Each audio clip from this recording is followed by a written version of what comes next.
Ton but est de découvrir qui tu es. Nous sommes Dieu. C'est une affirmation qui est assez courante dans le milieu spirituel et aussi dans le New Age en général. On l'entend régulièrement. Moi, je n'ai jamais été très à l'aise avec ça. Et quand j'ai commencé à apprendre l'enseignement d'un cours en miracle, j'ai compris pourquoi je n'étais pas à l'aise. C'est tout simplement parce que ce n'est pas vrai. Nous ne sommes pas Dieu. Et pourtant, nous sommes son Fils et nous avons été créés à son image et à sa ressemblance. Par image, on peut entendre penser et par ressemblance de même qualité. Nous sommes donc exactement pareils à Dieu et de la même nature que lui. Dieu étant amour est aussi bonheur. L'amour qui m'a créé est ce que je suis. Si Dieu est amour et que l'amour m'a créé, alors je suis amour, c'est clair. Il n'est même pas possible dans ce cas de faire la différence entre l'amour qui est le Créateur et l'amour qui est le Fils, le Christ, qui est nous tous. Ce qu'il crée n'est pas à part de lui, et nulle part le Père ne finit et le Fils ne commence comme quelque chose de séparé de lui. J'ai parlé du Fils de Dieu, le Christ, dans ma vidéo « Qu'est-ce que le Christ? Qu'est-ce que le Fils de Dieu ?» Nous voyons dans cet extrait, et il y en a beaucoup d'autres qui disent la même chose dans un cours en miracle, nous voyons ici que nous sommes en même temps exactement pareils à Dieu, c'est-à-dire que notre vraie réalité, c'est le pur esprit, nous sommes le pur esprit et rien d'autre, et nous voyons aussi que nous sommes aussi parfaitement unis à Dieu, le pur esprit originel. C'est la seule réalité, et il n'en existe pas d'autre malgré toutes les apparences. Dieu a bel et bien créé le pur esprit dans sa propre pensée et d'une qualité pareille à la sienne. Il n'y a rien d'autre. Mais être comme lui et être parfaitement unis à lui ne signifie pas que nous sommes lui. Si c'était le cas, Jésus n'en parlerait pas comme étant le Père, le Créateur, la source, Dieu, et il ne parlerait pas non plus de nous, son Fils, en disant que nous sommes le Fils, la filialité, le Christ. Il ne parlerait pas de nous en disant le soi avec une majuscule. Il ne dirait pas non plus que nous sommes la création de Dieu. Il ne ferait pas ces distinctions si elles n'étaient pas importantes. Mais faire une distinction entre deux choses pour mieux les expliquer et pour mieux les comprendre, ça ne signifie pas pour autant qu'il faut les séparer. Nulle part dans un cours en miracle, Jésus ne parle du Christ en disant Dieu, et il ne parle pas non plus de Dieu en disant que c'est le Christ ou le Fils. Dieu étant le Créateur, il est donc le premier. Mais il n'est pas le premier comme nous concevons l'idée de premier, c'est-à-dire dans une ligne temporelle, telle que nous en faisons l'expérience nous-mêmes. Il n'est pas le premier dans l'espace et le temps, et nous ne sommes pas le second dans le sens de celui qui vient après dans l'espace et le temps. Tout se passe en même temps, dans l'éternel et infini présent. Il ne fait rien en dernier, parce qu'il a créé le premier et pour toujours. Il faut comprendre que le mot premier, quand il s'applique à lui, n'est pas un concept temporel. Il est premier en ce sens qu'il est le premier à l'intérieur même de la Sainte Trinité. Il est premier créateur, parce qu'il a créé ses co-créateurs. Parce qu'il l'a fait, le temps ne s'applique ni à lui, ni à ce qu'il a créé. Au ciel, il n'y a pas de temps, il n'y a pas de linéarité, il n'y a que le maintenant, le ici, le partout et le toujours. Dieu est le Créateur et nous sommes sa création, mais pas nous en tant que corps, ni nous en tant qu'individus.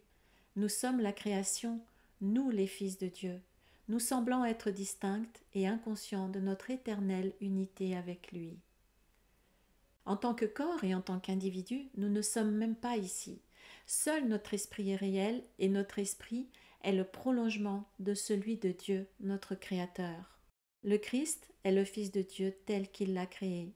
Il est le soi que nous partageons et qui nous unit les uns aux autres aussi bien qu'à Dieu. Je suis un seul soi uni à mon Créateur, ne faisant qu'un avec chaque aspect de la création, et d'une puissance et d'une paix illimitées. Ici, Jésus parle bien du Créateur qui est Dieu et de la création qui est le soi, le Christ, le Fils de Dieu. Dans le passage suivant, il dit encore « C'est pourquoi Dieu t'a créé ». Et tout comme Dieu, nous sommes pur esprit, éternel, immortel, illimité et parfait à jamais. Pur esprit je suis, saint Fils de Dieu, libre de toute limite. Comme Jésus le dit dans ce passage, Nous sommes le Fils de Dieu, la création de Dieu, et comme lui, nous sommes libres de toute limite. Et qu'est-ce que la création de Dieu? Eh bien, c'est l'extension de lui-même, c'est l'extension du pur esprit de Dieu. S'étendre est un aspect fondamental de Dieu qu'il a donné à son Fils. Dans la création, Dieu s'étendit lui-même à ses créations et les imprégna de la même volonté aimante de créer. Tu n'as pas seulement été pleinement créé, mais tu as aussi été créé parfait. Il n'y a aucun vide en toi. À cause de ta ressemblance avec ton Créateur, tu es créateur. J'en ai parlé dans ma vidéo « La haine de soi et les origines de la séparation » en donnant l'exemple de l'eau qui produirait de l'eau, exactement pareil à l'eau originelle. Si cela se produisait, on ne pourrait faire aucune différence entre l'eau originelle et l'eau qui est produite par l'eau originelle. Donc si Dieu est le Créateur et si nous sommes sa création, alors nous ne sommes pas Dieu. Nous sommes de la même nature que Dieu, mais nous ne sommes pas Dieu et nous ne sommes pas le Créateur de Dieu non plus. C'est le contraire. Nous avons parlé plus tôt de ton désir de créer ton propre Créateur et d'être pour lui un Père et non un Fils. Et nous ne sommes pas notre propre Créateur non plus. Autant que de reconnaître que tu as fait le monde que tu vois, il est nécessaire que tu reconnaisses que tu ne t'es pas créé toi-même. Si nous nous étions créés nous-mêmes, ça voudrait dire que nous existions avant de nous créer, pour pouvoir nous créer ensuite. Alors, nous n'aurions pas besoin de nous créer puisque nous existerions déjà. Tu crois que tu peux te créer toi-même et qu'il t'appartient de diriger ta propre création. C'est parce que tu ne t'es pas fait toi-même que tu n'as pas besoin de te troubler pour rien. Dieu nous a créés, mais il ne l'a pas fait dans un passé. Il le fait éternellement, dans le présent, maintenant. Et nous sommes éternellement son Fils, le Christ, toujours le même, toujours parfait, toujours pur et frais, tel qu'il nous a créés. Je suis tel que Dieu m'a créé, je suis son Fils éternellement. Étant pareil à notre Créateur et ayant la même nature que lui, nous avons également la même puissance que lui et la même capacité de créer que lui. Donc, à notre tour, nous sommes créateurs. Étant en tout pareil à Dieu, eh bien nous créons comme lui. Comme Jésus le dit dans un extrait que je vous ai lu tout à l'heure, à cause de ta ressemblance avec ton Créateur, tu es créateur. Dieu est plus que toi, uniquement parce qu'il t'a créé, mais il n'est pas même cela qu'il garderait loin de toi. Par conséquent, tu peux créer comme il l'a fait, et ta dissociation n'y changera rien. Les créations du Fils sont comme celles de son Père. Mais pour autant, Dieu, la source, reste la source, l'origine, la cause, et nous sommes exactement de la même nature que Dieu. Nous sommes amour, joie, paix, innocence illimitée, nous sommes parfaits. Et étant pareils que lui, nous sommes donc aussi créateurs. Donc à notre tour, nous créons comme Dieu. Mais la création n'a rien à voir avec ce monde qui est une pure illusion et qui n'a aucune réalité. Ce monde étant une illusion, ne fait donc pas partie de la création et il n'est pas du tout l'extension de Dieu. Dieu ne fait pas d'illusion.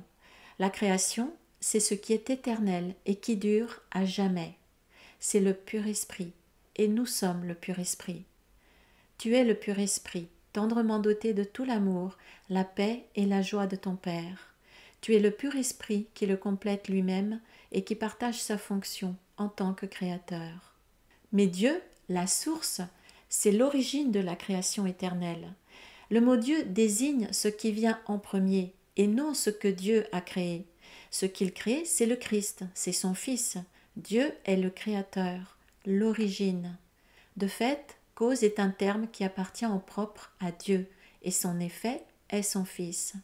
Donc tous les mots qui le définissent sont des synonymes et décrivent le même principe originel. Les mots comme source, père, créateur désignent ce qui vient en premier et non ce qui est issu de lui.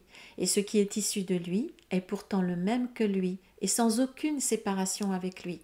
Nous pouvons donc dire qu'étant parfaitement unis au tout, nous, en tant que filialité, nous sommes aussi le tout, en tant que même nature que le tout. Pour reprendre mon exemple de tout à l'heure avec l'eau qui génère de l'eau, on pourrait dire que l'eau qui est produite par l'eau originelle devient elle aussi l'océan, le tout, mais elle n'est pas l'eau originelle. Dieu. Nous ne sommes pas la source de ce tout, nous ne sommes pas la source de la création, nous ne sommes pas Dieu. Dire que nous sommes Dieu, eh bien c'est la position de l'ego qui veut prendre la place de Dieu, qui veut devenir Dieu et qui veut pouvoir dire « je suis Dieu ». Comme on l'a vu tout à l'heure, l'ego dit « si Dieu est amour et que je suis amour aussi, alors je suis Dieu ». Mais comme nous l'avons vu dans ma vidéo « La haine de soi et les origines de la séparation », la nature de l'ego n'est pas du tout l'amour, mais la haine. Et nous avons vu aussi que Jésus nous dit que pour se débarrasser de la haine, donc de l'ego, il dit qu'il faut d'abord la regarder. Et il dit bien d'abord, ce qui veut dire que ce n'est que le début du processus. Et il dit que nous devons la regarder, surtout pas l'accueillir, ni même l'accepter, parce que ça, c'est ce que veut l'ego, c'est ce qu'il veut que nous fassions. Jésus ne dit jamais d'accueillir ou d'accepter la souffrance. Tout au long de son cours, il nous dit de regarder les illusions, c'est-à-dire l'ego, c'est-à-dire la souffrance. Parfois même, il nous dit de les rejeter. Le rejet est donc la seule décision que l'ego pourrait jamais rencontrer, si l'esprit qui l'a fait se connaissait lui-même. Et Jésus compare le fait de se joindre à la souffrance à un délire. Il ne se joint pas à la douleur, car il comprend que la guérison de la douleur ne s'accomplit pas par de délirantes tentatives pour y entrer et la soulager en partageant le délire. Accueillir quelque chose, c'est se joindre à cette chose avec beaucoup de bienveillance. Donc c'est à chacun de savoir ce qu'il veut faire avec les illusions, l'ego, la souffrance. Ce n'est pas à nous d'ajouter quelque chose à l'enseignement de Jésus. Ça, c'est ce que veut faire l'ego pour prendre la place de Dieu en nous. C'est donc à nous d'être vigilants. Si ce que Jésus dit ne nous convient pas, alors il vaut mieux aller chercher ailleurs plutôt que de déformer ce qu'il dit. Donc, concernant les illusions, c'est-à-dire la souffrance, c'est-à-dire l'ego, eh bien Jésus passe son temps à nous dire de commencer par les regarder. Regarder la haine et la culpabilité en nous, c'est donc un premier pas pour les défaire, et donc pour défaire l'ego. Mais bien sûr, il ne suffit pas de la regarder, c'est loin d'être suffisant pour s'en débarrasser vraiment. Si on ne fait que la regarder, ça ne la guérit pas, ça ne nous libère pas de ce qui est inconscient pour nous, ça ne fait que la calmer provisoirement, ce qui apporte un soulagement temporaire. Parce que l'ego qui se sent observé sait que si le processus est mené à son terme, eh bien il est fichu. Alors il se calme, il retourne dans l'oubli, comme un serpent qui s'enroulerait à nouveau sur lui-même parce qu'il risque la mort, et il retourne dans son trou en attendant de ne plus être observé.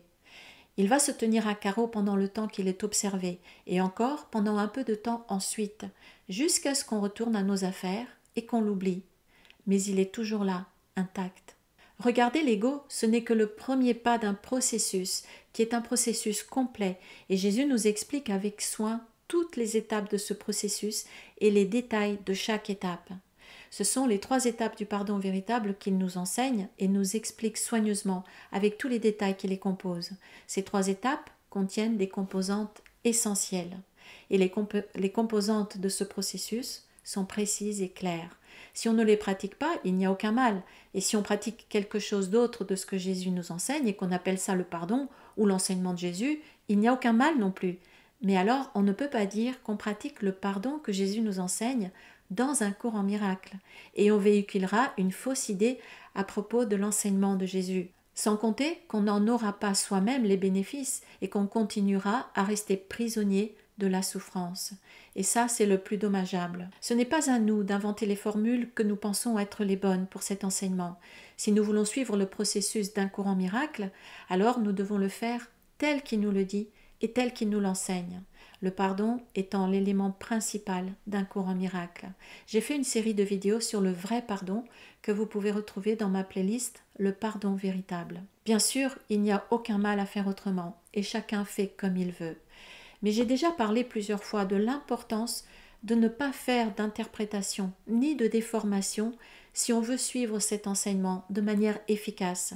Et je pense que je rappellerai ceci de temps en temps parce que c'est essentiel si on veut garder toute la pureté de ce trésor qui a été offert au monde. Cette chaîne est dédiée aux enseignements de Jésus dans un cours en miracle et je souhaite être la plus précise possible par rapport à ce que Jésus nous dit afin de rendre son enseignement plus accessible mais tel qu'il est, pour ceux qui cherchent la vérité sans compromis. Évidemment, nous pouvons aussi nous tromper et de toute bonne foi.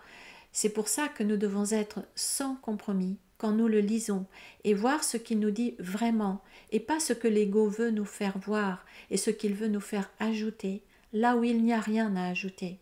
Nous devons être très très vigilants et voir ce qui est écrit et non y ajouter des choses qui n'y sont pas. Si nous faisons dire à Jésus des choses qu'il ne dit pas, eh bien, nous continuons à faire ce qui a été fait depuis 2000 ans. Et on connaît tous le résultat. Ce que j'essaye de transmettre ici, c'est l'enseignement de Jésus dans son courant miracle. C'est donc toujours à ses paroles, à lui, que je me réfère. C'est ce qu'il dit dans le cours qui est la référence pour moi. C'est pourquoi je suis aussi et autant sans compromis pour en parler. Mon but n'est pas d'inventer des choses qui ne sont pas dans le cours, ni de modifier son message, mais de transmettre ce que Jésus nous enseigne tel qu'il nous l'enseigne, et pas tel que nous voudrions qu'il soit, parce que sinon, ce n'est plus son enseignement. Et alors, eh bien, on retombe dans le piège de l'ego qui nous incite allègrement à déformer ce que Jésus nous dit. Bien sûr, le but de l'ego est toujours de nous éloigner de la vérité et donc de notre vrai soi et donc du bonheur. Son but, encore une fois, c'est de prendre la place de Dieu et de faire disparaître Dieu pour nous perdre complètement. L'enseignement d'un courant miracle est sans compromis et l'ego, qui est très rigide et plein de compromis, n'aime pas ça du tout. Si nous cherchons la vérité et que nous prétendons suivre son enseignement, eh bien nous devons donc aussi être sans compromis par rapport à ce qu'il dit.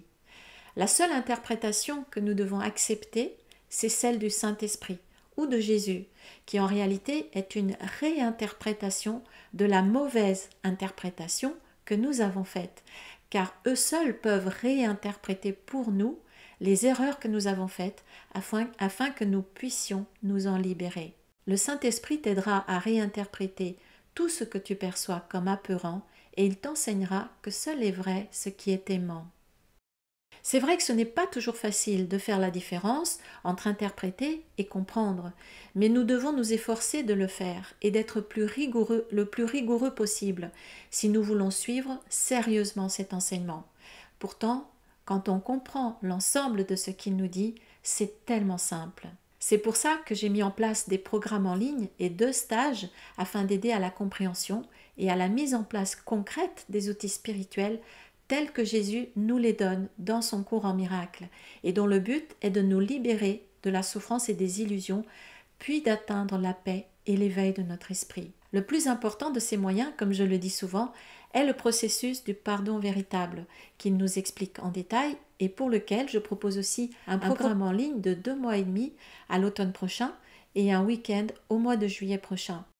Et par ailleurs, je lance une nouvelle série d'entraînement de l'esprit toujours le jeudi soir, 2 fois par mois, pour les mois d'avril, mai et juin, dont les thèmes seront les relations en avril, les jugements en mai et la paix en juin. Et le 20 mars prochain, ce sera la dernière session de la série de 3 mois que nous avons suivie sur la vision spirituelle.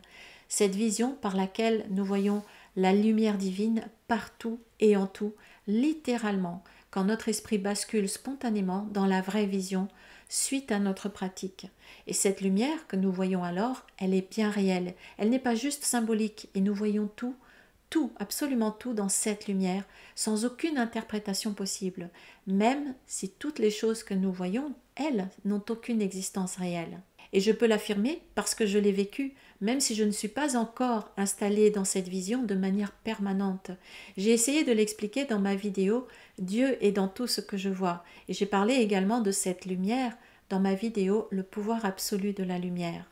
Concernant ces sessions d'entraînement de l'esprit, il est possible de s'inscrire à ces séances indépendamment les unes des autres et toutes les infos concernant ces programmes et stages sont sur mon site dont le lien se trouve sous la vidéo. Comme je l'ai dit dans la vidéo « La haine de soi et les origines de la séparation », la haine, donc l'ego, se déguise en prenant des apparences plus acceptables, mais elle se déguise aussi en prenant les apparences de l'amour, en jouant les bons sentiments qui ne sont qu'une tromperie de plus parce qu'ils sont une caricature des vrais sentiments.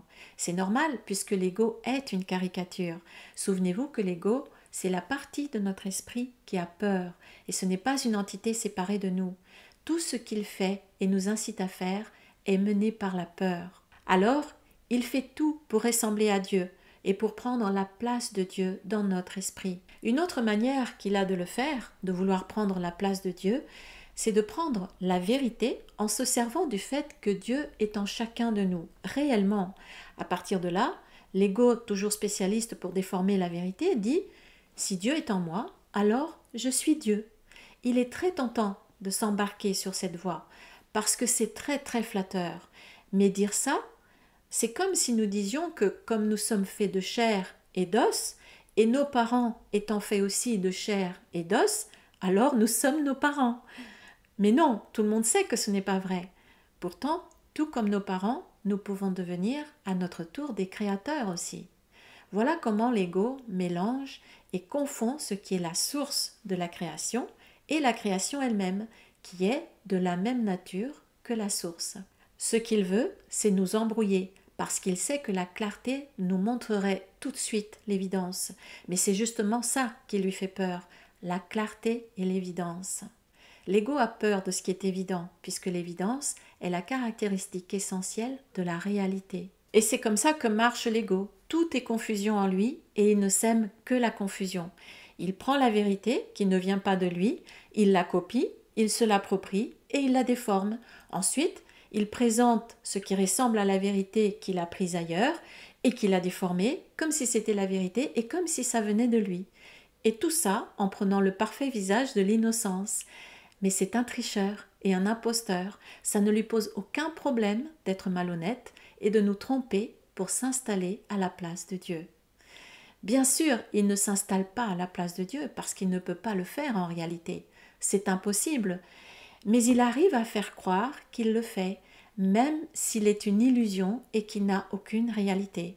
Et une autre de ses ruses, toujours du même ordre, c'est de nous flatter et en nous faisant croire que nous sommes Dieu.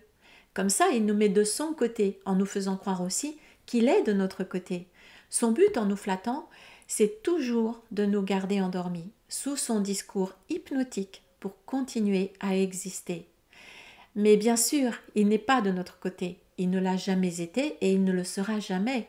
Et quand la flatterie ne marche pas, alors il passe à l'attaque. L'ego s'attaquera à tes motifs dès qu'ils ne s'accorderont nettement plus avec la perception qu'il a de toi. Mais nous ne sommes pas Dieu parce que nous ne nous sommes pas créés nous-mêmes. Comme on l'a vu tout à l'heure, Dieu est le premier et il nous a créés.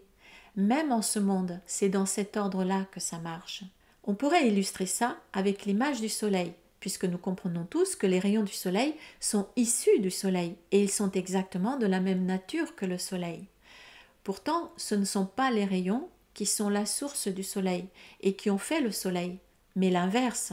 C'est le soleil qui est la source des rayons. Les rayons du soleil sont l'extension du soleil et à leur tour, ils étendent aussi la lumière et la chaleur. Mais ça se passe toujours dans cette direction et jamais dans la direction inverse. Les rayons ne sont pas la source du soleil, les rayons viennent du soleil. Et en Dieu, c'est aussi dans cet ordre que ça se passe, même si en Dieu, il n'y a aucune notion de temps, ni d'espace, ni aucune illusion.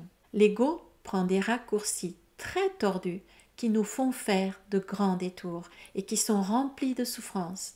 Tout cela nourrit et recycle l'ego et le maintient dans notre esprit. C'est comme ça qu'il nous garde inconscients de Dieu, de nous-mêmes et de la vérité. Et aussi, quand l'ego dit à quelqu'un « tu es Dieu », il sait très bien que quand il flatte les autres, en réalité, il est en train de se flatter lui-même. Il se dit à lui-même « tu es Dieu ».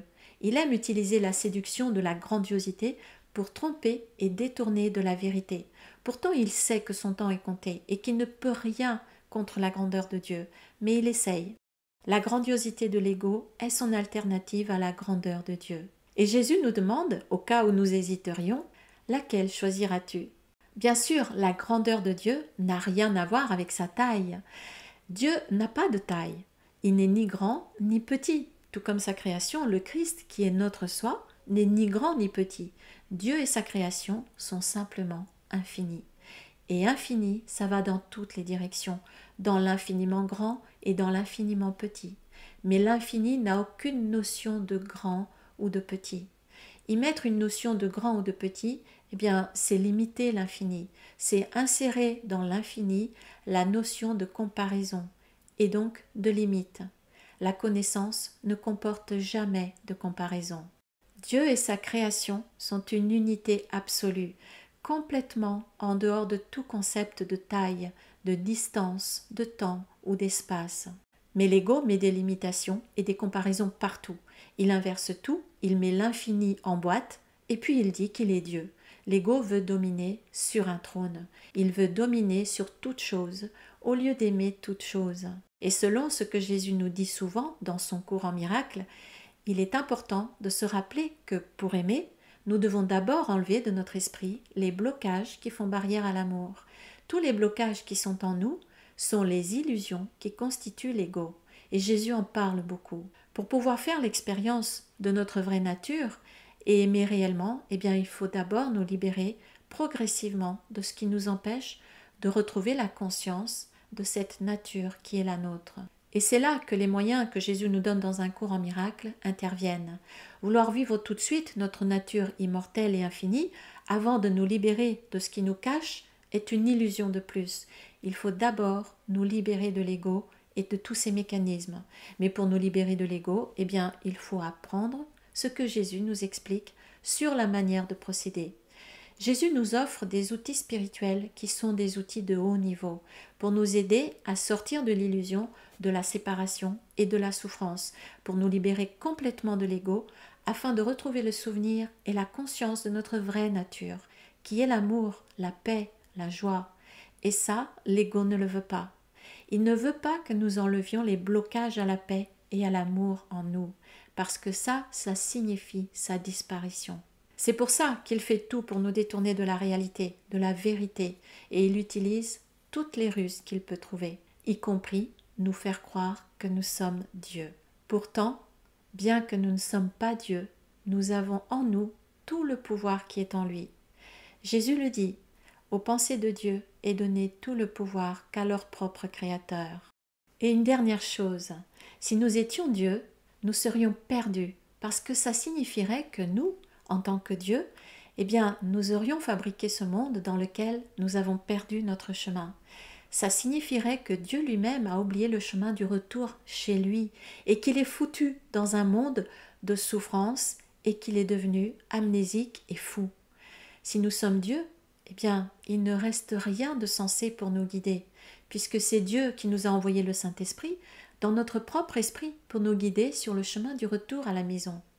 Alors, si nous étions Dieu, nous aurions tout oublié et nous n'aurions pas pensé à nous envoyer nous-mêmes le Saint-Esprit pour nous rappeler qui nous sommes et pour nous ramener au foyer de l'amour et de la paix. Nous serions seuls, nous serions perdus dans le labyrinthe des illusions et de la souffrance et nous serions incapables de retrouver notre chemin sans un autre élément pour nous aider et pour nous guider. Et cet autre élément, c'est le Saint-Esprit, qui est la voie pour Dieu, le souvenir de Dieu dans notre esprit, la mémoire de notre origine oubliée. C'est celui qui nous ramène chez nous et qui nous rappelle que notre Créateur nous aime et attend simplement notre réveil. Nous ne sommes pas Dieu, et heureusement. Nous sommes le Christ, son Fils, et son amour. Je suis à jamais un effet de Dieu.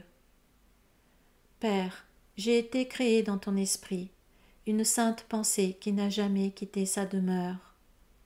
Je suis à jamais ton effet, et tu es pour toujours et à jamais ma cause. Tel que tu m'as créé, je suis resté. Là où tu m'as établi, je demeure encore. Et tous tes attributs demeurent en moi, parce que c'est ta volonté d'avoir un Fils si pareil à sa cause que la cause et son effet sont indistinguables. Fais-moi connaître que je suis un effet de Dieu, et que j'ai donc le pouvoir de créer comme toi. Et comme cela est au ciel, ainsi sur la terre. Je suis ton plan, ici, et à la fin je connais que tu rassembleras tes effets dans le paradis tranquille de ton amour, où la terre disparaîtra et où toutes les pensées séparées s'uniront dans la gloire en tant que fils de Dieu.